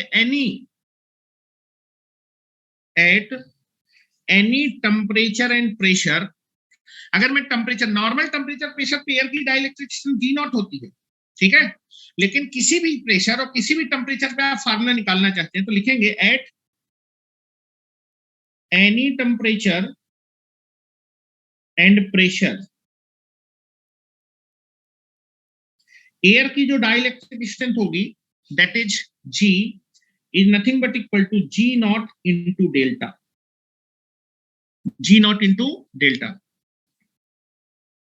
किसी भी टेम्परेचर और किसी भी प्रेशर पे जो एयर की डाइलेक्ट्रिक स्ट्रेंथ होती है क्या होती है, जी होती है, और इसकी वैल्यू क्या होती है, जी नॉट इंटू। ये बताइए स्टैंडर्ड टेम्परेचर प्रेशर के लिए डेल्टा की वैल्यू कितनी होती है, 1। तो स्टैंडर्ड टेम्परेचर प्रेशर के लिए जी की वैल्यू, जब स्टैंडर्ड टेम्परेचर प्रेशर की बात करेंगे तो एयर की डाइलेक्ट्रिक कितनी होनी है, जी नॉट होनी चाहिए। यहां भी आप देखेंगे for standard temperature and pressure delta की वैल्यू कितनी होती, कल लिखा है थी 1। स्टैंडर्ड टेम्परेचर प्रेशर के लिए डेल्टा की वैल्यू कितनी हो जाएगी, 1। तो एयर की डाइलेक्ट्रिक स्ट्रेंथ कितनी होगी, जी नॉट। अगर मैं टेम्परेचर और प्रेशर को चेंज करूंगा तो आपका डेल्टा चेंज हो जाएगा, ठीक है, डेल्टा चेंज हो जाएगा तो उसकी डाइलेक्ट्रिक स्ट्रेंथ भी कम और ज्यादा हो जाएगी, चेंज हो जाएगी। तो किसी भी टेम्परेचर और किसी भी प्रेशर पे जो एयर की डाइलेक्ट्रिक स्ट्रेंथ होती है उसको हम रिप्रेजेंट करते हैं जी से। किससे रिप्रेजेंट करते हैं, जी से। जी की वैल्यू कितनी होती है, g not into delta. Standard temperature pressure पे डाइलेक्ट्रिक स्ट्रेंथ जी नॉट। तो आप देखेंगे अगर मैं स्टैंडर्ड टेम्परेचर प्रेशर पे डेल्टा निकालूं जो है एयर की dielectric strength g, standard temperature pressure पे तो डेल्टा की वैल्यू 1 हो जाएगी, वो कितनी आ जाएगी, जी नॉट आ जाएगी। तो this is the formula of air की dielectric strength at any temperature pressure, this is given by the g not into delta. तो अगर आप क्रिटिकल डिस्ट्रक्टिव वोल्टेज का फार्मूला निकालना चाहते हैं किसी भी टेम्परेचर प्रेशर में तो आप क्या करेंगे, एयर की डाइलेक्ट्रिक स्ट्रेंथ चेंज हो जाएगी, किसी भी टेम्परेचर प्रेशर के लिए जी नॉट नहीं होगी, कितनी होगी, जी नॉट इनटू डेल्टा हो जाएगी। तो मैं लिख रहा हूं द फार्मूला ऑफ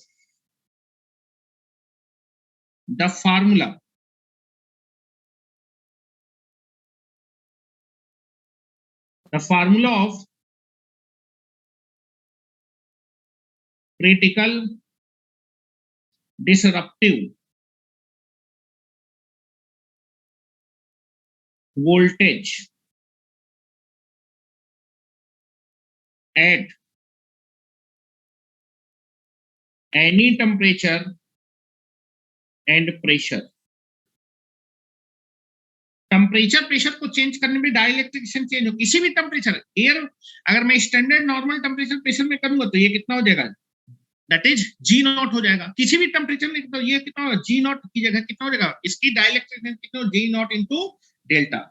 आप इस फार्मूले को रख दें, किसी भी अगर स्टैंडर्ड में बात करेंगे तो एयर की डाइलेक्ट्रिक तो होती है दैट इज जी नॉट। अगर जी नॉट है तो स्टैंडर्ड टेम्परेचर प्रेशर पे फार्मूला है, आपको किसी भी टेम्परेचर प्रेशर निकालो तो एयर की डाइलेक्ट्रिक चेंज हो जाएगी, कितनी होगी, del G not into delta. तो किसी भी टेम्परेचर और प्रेशर पे क्रिटिकल डिस्ट्रक्टिव वोल्टेज का फार्मूला जो होगा कितना हो जाएगा, एयर की डाइलेक्ट्रिक स्ट्रेंथ होगी किसी भी टेम्परेचर प्रेशर में del G not into delta into R ln d by r। This is the kilovolt, ये फेज वोल्टेज है पर फेज। ये फार्मूला है क्रिटिकल डिस्ट्रक्टिव वोल्टेज का किसी भी टेम्परेचर और किसी भी प्रेशर के लिए। अभी इस डेरिवेशन में एक चीज आपने और छोड़ दिया, वो भी मैं बता रहा हूं, अभी एम नॉट नहीं आया है, एम नॉट भी ला रहे हैं, देखते जाइए। Eight any temperature and pressure, ठीक है।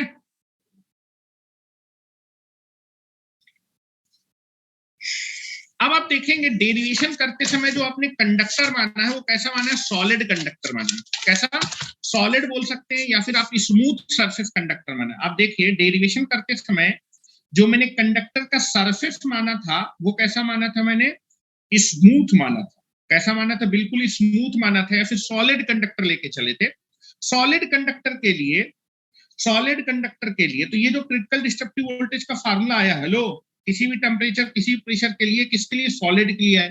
लेकिन क्या हमेशा सॉलिड कंडक्टर ही होगा क्या, नहीं। आप देखेंगे जो आपका कंडक्टर का सरफेस है वो रफ भी हो सकता है, और रफ कंडक्टर के सरफेस के क्रिटिकल डिस्ट्रक्टिव वोल्टेज की वैल्यू थोड़ी सी क्या होती, कम होती। तो अभी इस फार्मूले में, अभी जनरल फार्मूला नहीं है, अभी आपका कैसे सरफेस के लिए आपका क्रिटिकल डिस्ट्रक्टिव वोल्टेज का फार्मूला है, दैट इज स्मूथ या फिर पॉलिश्ड या फिर सॉलिड कंडक्टर के लिए। लेकिन आपका कंडक्टर का जो सरफेस है वो क्या होगा, रफ भी हो सकता है। रफ के लिए क्रिटिकल डिस्ट्रक्टिव वोल्टेज की वैल्यू इसके मुकाबले, स्मूथ के मुकाबले थोड़ी सी क्या होती है, कम होती है। मतलब इसमें अभी एक आपका कौन सा फैक्टर छूट गया है, सरफेस फैक्टर छूट गया। सरफेस आपने स्मूथ कंसीडर किया, जनरल सरफेस कंसीडर नहीं किया, रफ सरफेस भी होता है। रफ सरफेस के लिए क्रिटिकल डिस्ट्रक्टिव वोल्टेज की वैल्यू आपकी इसके मुकाबले थोड़ी सी क्या हो जाएगी, कम हो जाएगी, चेंज हो जाएगी। मतलब वो फैक्टर दिख नहीं रहा, उस फैक्टर को हम लोग यहाँ पर कंसीडर करेंगे। तो अभी लिख रहे हैं बेटा, हेलो, लिख रहे हैं यहाँ पर, लिस्ट के नीचे लिखें, सिंस इन द डेरिवेशन, जो हमने डेरिवेशन किया, since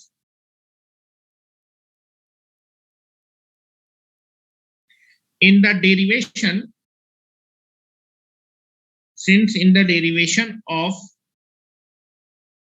the above expression, above expression of critically disruptive voltage,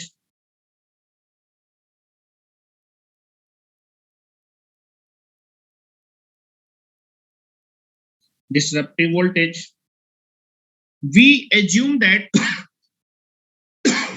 we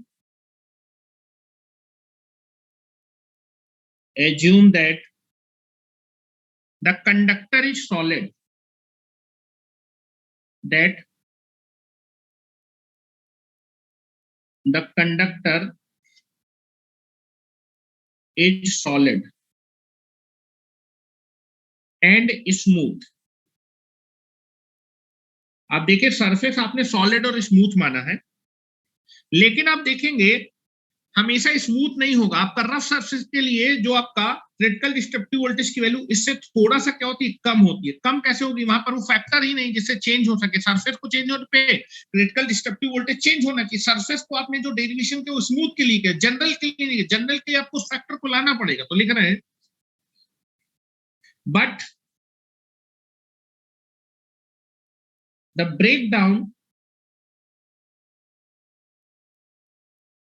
breakdown voltage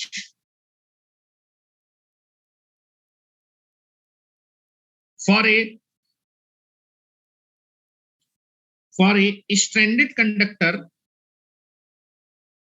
for a solid के लिए आपने निकाला है, स्टैंडर्ड के लिए अलग होती है, जो केम की वैल्यू अलग होती है, रफ के लिए अलग। Standard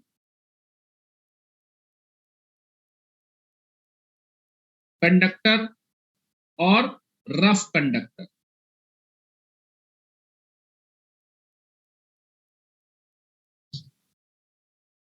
conductor will be somewhat less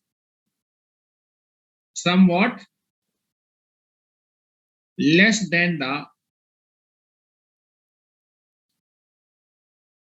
smooth conductor. Smooth conductor के मुकाबले जो कोरोना होता है वो रफ या फिर स्टैंडर्ड कंडक्टर में कम वोल्टेज पे ऑकर हो जाता है, less than the smooth conductor.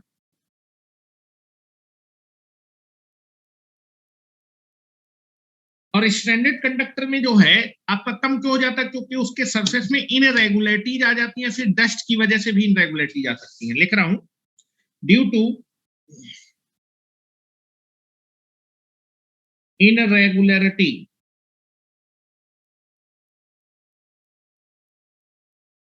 irregularities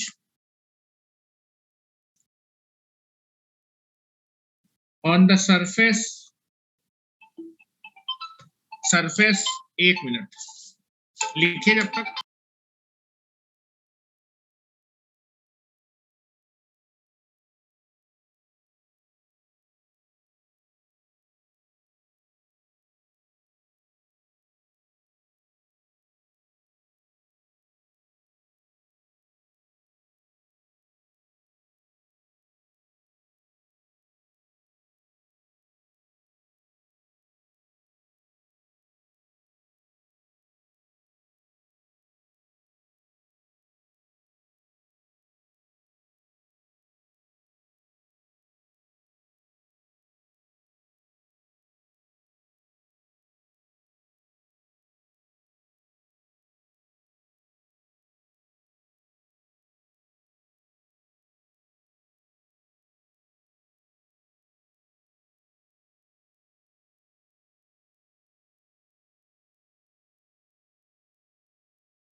ठीक है, due to इनरेगुलरिटीज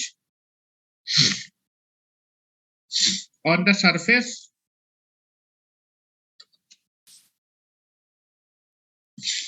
due to irregularities on the surface of the conductor।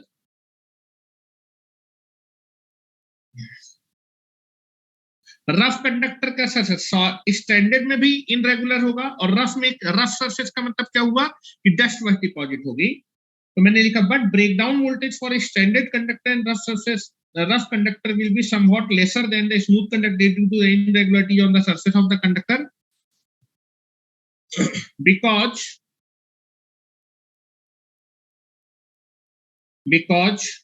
of dust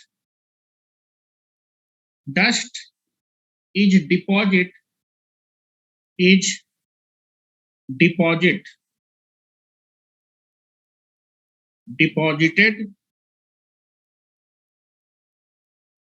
on the surface।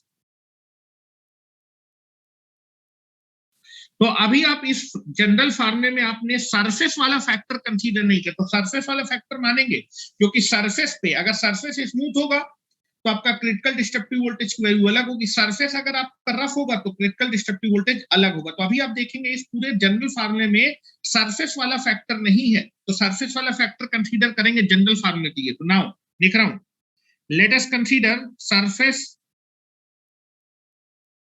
Factor. Late us consider, अभी इस फार्मूले में करेक्शन करना पड़ेगा, कौन सा फैक्टर का करेक्शन करना पड़ेगा, सरफेस में चेंजमेंट होगा तो क्रिटिकल डिस्ट्रक्टिव वोल्टेज चेंज होगा। Late us consider surface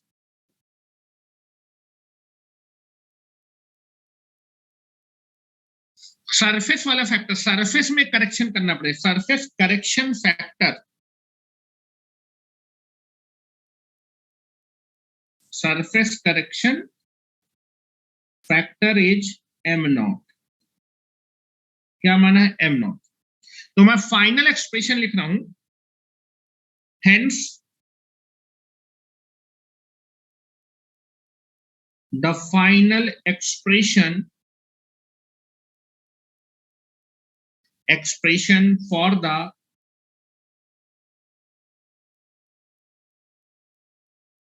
critical disruptive voltage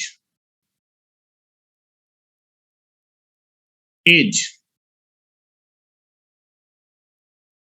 given as, अब मैं इसमें करेक्शन फैक्टर भी ले लेता हूं, that is VC is equal to हो जाएगा एम नॉट। ये सरफेस फैक्टर है, अगर सरफेस में चेंज होगा तो आपका क्रिटिकल डिस्ट्रक्टिव वोल्टेज चेंज हो जाएगा, into G not into delta R, this is R ln D by R, और ये क्या होगा? Kilo volt per phase. This is the formula of critical destructive voltage for any temperature and any pressure. General formula है,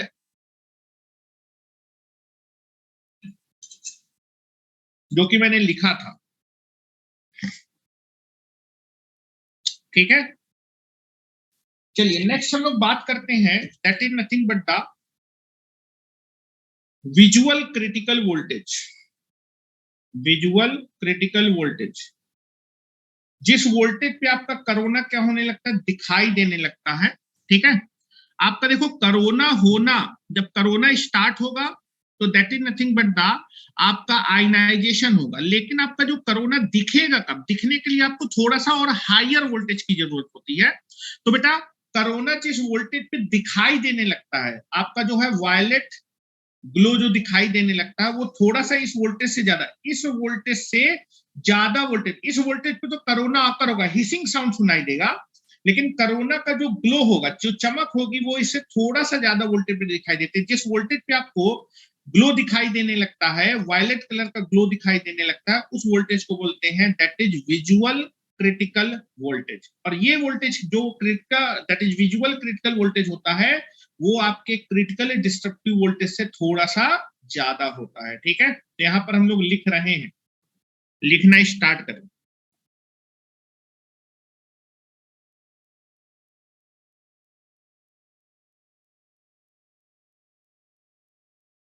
next heading डालें,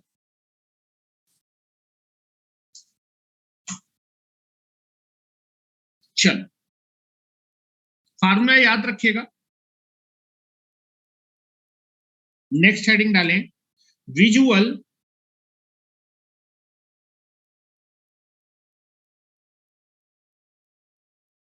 critical voltage, और इसको हम represent करेंगे वी से, विजुअल वोल्टेज, जिस वोल्टेज पे कोरोना आपका दिखाई देने लगे।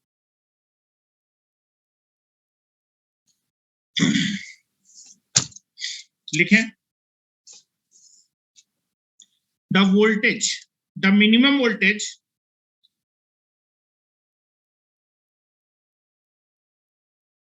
The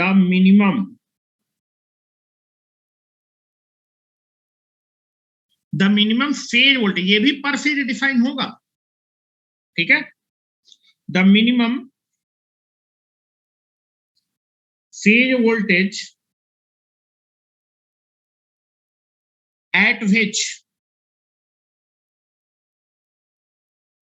at which corona glow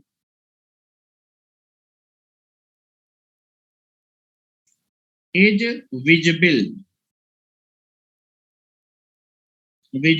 और appear, दिखाई देना, appear मीन्स भी क्या होता है? दिखाई देना। विजिबल और appear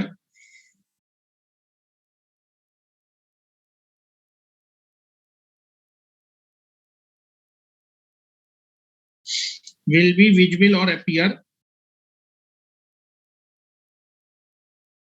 around the conductor, around the conductor, ठीक है। कंडक्टर के चारों तरफ जिस मिनिमम फेज वोल्टेज पे आपका ग्लो विजिबल, करोना का ग्लो दिखाई देने लगता है, उस वोल्टेज को बोलते हैं that is called visual critical voltage. मैंने लिखा है the minimum phase voltage at which corona glow is visible around the conductor. करो आपके कंडक्टर के चारों तरफ जिस मिनिमम फेज वोल्टेज पे ग्लो दिखाई देने लगे, उसी मिनिमम वोल्टेज को क्या बोलते हैं? Visual critical voltage. और ये जो ग्लो होता है वो जनरली किस कलर का था? वायलेट कलर का होता है। लिख रहा हूं, generally the glow is violet colour, generally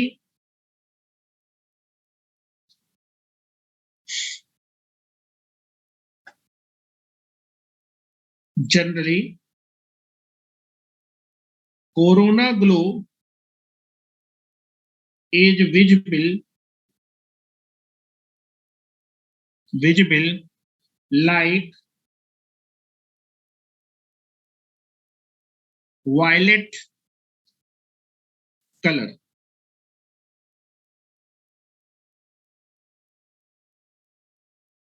violet colour. और जनरली जो आपका विजुअल क्रिटिकल वोल्टेज होता है वो आपके क्रिटिकल रेजिस्टिव वोल्टेज से थोड़ा सा ज्यादा प्रैक्टिकली देखा जाता है। देख रहा हूं,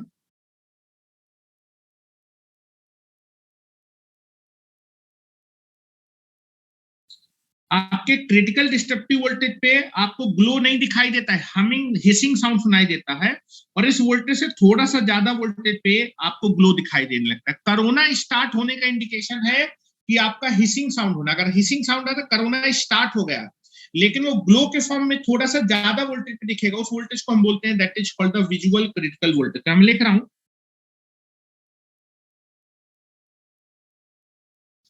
the minimum phase voltage at which the corona glow visible और appear around the conductor is known as, यहां पर ये लिख लो, is known as visual critical voltage। ठीक है। नाउ नेक्स्ट पॉइंट लिखेंगे the value of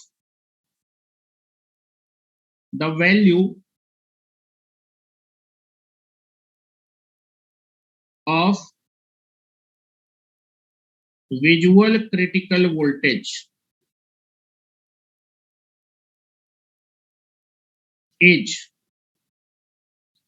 is higher than the critical disruptive voltage। ये वो मिनिमम वोल्टेज है जिसपे कोरोना होता है, और ये मिनिमम वोल्टेज जिसपे कोरोना का ग्लो दिखाई देता है। दोनों में अंतर है। आपसे हमेशा पूछा जाएगा कोरोना स्टार्ट होने के लिए कंडीशन क्या है? कोरोना स्टार्ट होने के लिए जो आपका वोल्टेज होना चाहिए वो क्रिटिकल वोल्टेज, ये वो मिनिमम वोल्टेज जिसपे कोरोना स्टार्ट हो जाता है। दिखाई किस मिनिमम वोल्टेज पे देगा? विजुअल पे देगा। तो जब तक कोरोना विजुअल नहीं हुआ तो इसका मतलब ये नहीं कि कोरोना हुआ ही नहीं, कोरोना पहले से हो रहा था, लेकिन वो दिखाई नहीं दे। दिखाई देने के लिए आपको थोड़ा सा ज्यादा वोल्टेज आपको अप्लाई करना पड़ेगा। ठीक है। वैल्यू लिख रहा हूं, इंपेरिकल फार्मूला है। जैसे तो डेरिवेशन कराऊंगा, अभी आप देखेंगे एक ही डेरिवेशन कराए तो आधे ज्यादा बेहोश हो गए। तो दूसरे फार्मूले पर मैं डायरेक्ट लिख देता हूं। अगर आपको किसी को पेट में दर्द हो तो मुझे बता दीजिएगा, उसका भी मैं डेरिवेशन करा दूंगा। ठीक है। तो मैं डायरेक्ट फार्मूला लिख रहा हूं, the empirical formula, the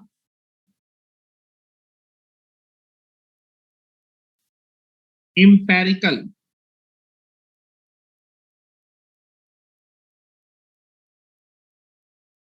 formula of visual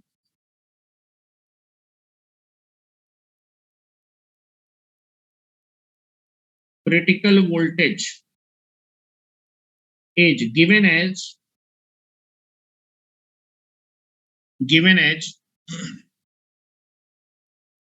VV, visual critical voltage को वीवी से रिप्रेजेंट करते हैं, ऊपर लिखा हुआ है वीवी से रिप्रेजेंट करते हैं, और इसका फार्मूला होता है this is M not G not delta R L N B by R, bracket में आ जाएगा this is 1 plus 0.3 under root R into delta, R into delta, this is the इतना किलो वोल्ट पर फेज। अगर आपको corona का glow देखना है तो आपको कम से कम इतना फेज वोल्टेज अप्लाई करना पड़ेगा, पर फेज इतना वोल्टेज अप्लाई करना पड़ेगा पर फेज। अब जरा ध्यान से देखो यहां पर ये चीज क्या है, अभी अब आप देख लो ये क्या है, हेलो, ये है क्रिटिकल डिस्ट्रक्टिव वोल्टेज, और ये नंबर आप देखेंगे हेलो, आर की वैल्यू कुछ ना कुछ होगी, डेल्टा भी आपका कुछ ना कुछ होगा, ठीक है। उस हिसाब से आप देखेंगे ये नंबर कुछ ना कुछ एक पॉजिटिव नंबर आएगा।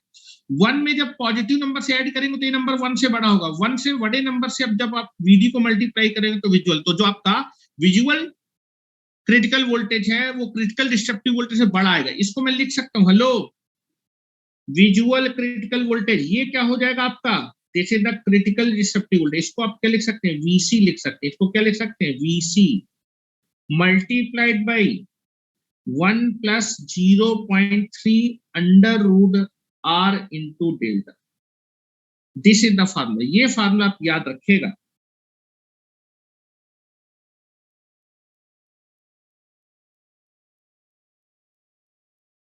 This is kilovolt per phase, ठीक है। और आप देखेंगे ये नंबर बेटा 1 में ये नंबर ऐड हो रहा है, ये नंबर बेटा रूट के अंदर जब भी आप वैल्यू निकालेंगे आर की वैल्यू कुछ ना कुछ होगी, डेल्टा की वैल्यू कुछ ना कुछ, ये नंबर पॉजिटिव होगा तो ये नंबर पॉजिटिव, 1 में जब कोई भी पॉजिटिव तो ये नंबर 1 से बड़ा आएगा, और 1 से बड़े नंबर को वीसी से मल्टीप्लाई करेंगे तो आपका visual critical voltage, visual critical voltage आपके क्रिटिकल डिस्ट्रक्टिव वोल्टेज से थोड़ा सा ज्यादा आएगा। तो जिस वोल्टेज पे कोरोना दिखाई देने लगता है उस वोल्टेज को बोलते हैं विजुअल क्रिटिकल वोल्टेज, और ये वोल्टेज आपके क्रिटिकल डिस्ट्रक्टिव वोल्टेज से थोड़ा सा बड़ा, आप वैल्यू रख के देखेंगे that is visual critical voltage की वैल्यू क्रिटिकल डिस्ट्रक्टिव वोल्टेज से ज्यादा आएगी। क्रिटिकल डिस्ट्रक्टिव वोल्टेज वो वोल्टेज जिसपे कोरोना क्या होने लगता है, दिखाई देने लगता है, क्या करने लगता है, दिखाई देने लगता है, ठीक है। ये फार्मूला लिख लीजिए। बाकी आपके इस फार्मूले में सारी चीजें आपको मालूम है क्या क्या है, वेयर इस फार्मूले में वीसी किसको रिप्रेजेंट कर रहा है, that is critical destructive voltage को,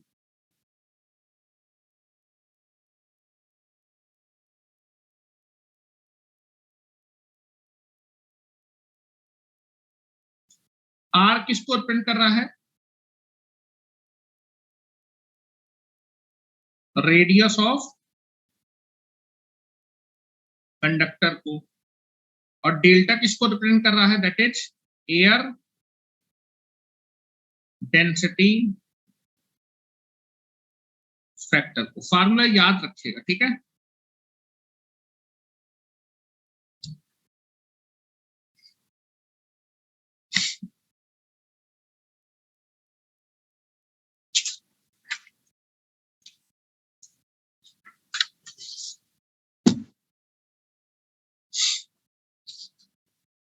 चलिए तो आज के लिए बेटा इतने रखते हैं, क्योंकि जो है आप लोगों का पेपर है, ठीक है, थोड़ा सा मुझे भी काम है, तो आज के लिए इतना रखते हैं। कल मैं इस टॉपिक को कंप्लीट कर दूंगा। कल मैंने आपकी क्लास की टाइमिंग बता रखी है, कल से आपका यूटिलाइजेशन, डीसी और आपका पावर सिस्टम और इंडक्शन चारों चलेंगे। मैं आपको टाइमिंग भेज दूंगा, मॉर्निंग में क्लास होगी, ठीक है। तो आज के लिए इतना ही रखते हैं। चलिए, थैंक यू वेरी मच।